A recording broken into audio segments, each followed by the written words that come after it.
This is Kirti Tiwari, Professor of English. I am here with my presentation on immediate constituents. Language, as we all know, is the most valuable possession of man.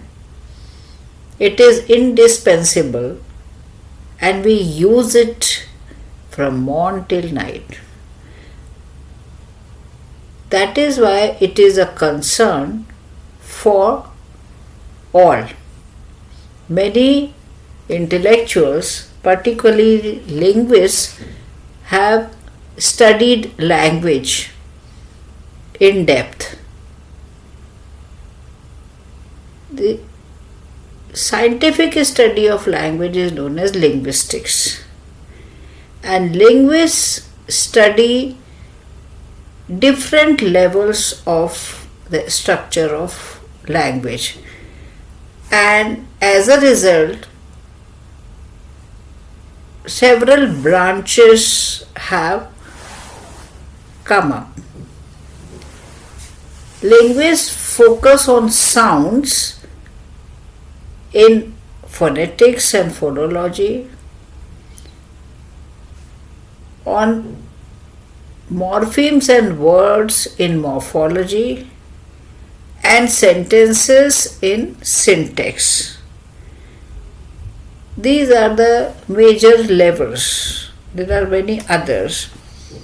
So, immediate constituents is concerned with structure of sentence. In order to understand the structure of sentence, we need to know about immediate constituents. We should be aware what are the parts or the constituents that make up a sentence. Naturally, they are words, as we all know, and words are made up of morphemes, which are the smallest meaningful unit. You must have studied about morphemes in your unit on morphology. And morphemes are of four types: the bases, or also known as roots, prefixes, infixes, and suffixes. We are all familiar with this. So, words have different structure. Some words may have only one morpheme, like door. Then others may have two morphemes. For example, cheerful.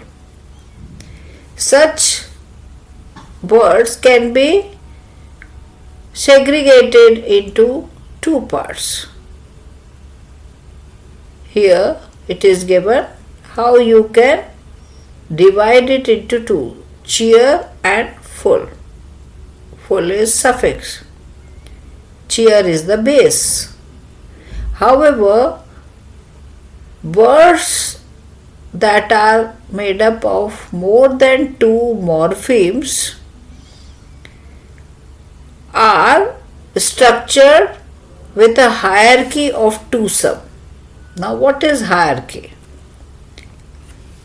This concept can be very well understood by an example. Take, for instance, the word gentlemanly. Obviously, it has three morphemes.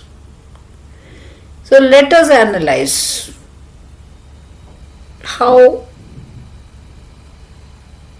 it can be segmented. So, the first way could be that we can say that manly is made up of man plus ly, and when this is added to gentle, we form the word gentlemanly. But here the meaning of manly and gentle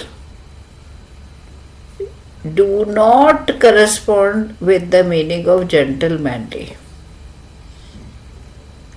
So, this kind of division is not accepted. Another way could be we can combine gentle and man. So, gentle and man, when combined, gives the word gentleman. Here, both the morphemes have meaning. Gentle, as we all know, means distinguished or of a high status, and man we already know. So this confirms that these two constitute gentlemen. And then when we get the word gentleman, then a suffix ly can be added.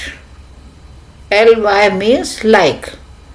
So this makes sense because gentleman and gentlemanly means like a gentleman. So this is how there is a levels, on the first level. Or let us see the next slide, which makes it clear. This is how we segment it. So to analyze the word, we divide it into two parts, like gentleman and lee. Then again it can be cut into two, gentle and manly. Ungentlemanly can be analyzed in this way. First cuts will be the same like gentlemanly. Ly suffix will be cut and we will get ungentleman plus ly. But we know that there is no word like ungentleman in English. So we will have to see the other way. So cut the prefix first. So un is a common negative prefix, we all know. And when gentlemanly, the word which we have in our language and conveys the meaning, it's a recognized word. So when gentlemanly is added to un, it becomes its opposite. So in this way, we can see that there are the layers which the word has been structured. And this we do till we reach the final constituents that are called ultimate constituents, like un, gentle, man and lee. They are called ultimate constituents because they can't be further divided. So we see that the structure of a word shows layers, and that can be done by dividing them into two parts in succession. Each of these is known as immediate constituent, and it is abbreviated as IC. And we have to go on dividing till all the component morphemes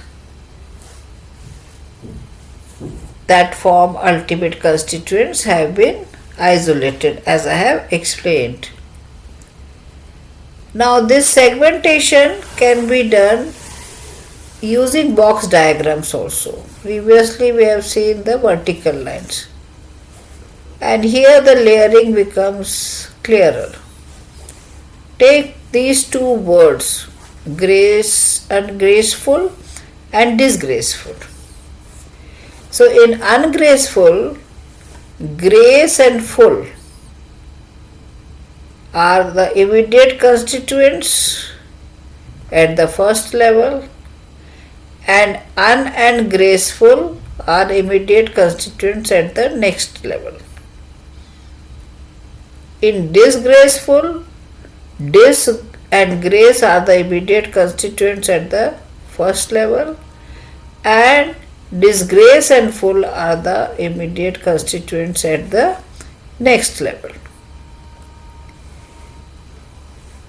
We can also label the constituents, which makes it clearer and we can understand it. So graceful can be labeled as grace is noun, full is suffix. Ungraceful, un is prefix, graceful is adjective. And the resulting word ungraceful is adjective. This segmentation or the structure can be shown in the form of tree diagram, which shows the levels or the hierarchy in a clearer way. Here, adjective ungraceful is bifurcated into prefix and adjective. Prefix is un. Adjective has noun, that is grace, and full is added, so it becomes adjective. So you can see that it really looks like a tree arching. So this brings the structure of the word naturally before us in a very clear way. Now, as far as the cuts in the immediate constituents are concerned, we should be conscious that if a word is ending with inflectional suffix, then first that suffix will be cut, not the prefix. See, preconceived. So we will write preconceived and et. Then, as far as possible, one of the constituents should be free form, means independent. So this example will make it clear. Suppose we take the word encouragement. It is wrong to cut en encouragement. The right one would be encourage and then meant. The meaning of immediate constituents should be related to the meaning of the word. This we'll have to keep in mind. Say if we take the word restrain, there is a temptation to divide it into rest and rain. But rest is something different, rain is totally different. They do not have any sense or is related to the word restrain. So there is no connection between rest and rain with restraint. So you can't divide it. The ultimate constituents are the morphemes of which the word is composed. So this is about immediate constituents. In the next presentation, we will be discussing IC analysis, that is very useful, and then phrase structure grammar will be taken up. So this is the preliminary for understanding the modern phrase structure grammar. So till then, goodbye.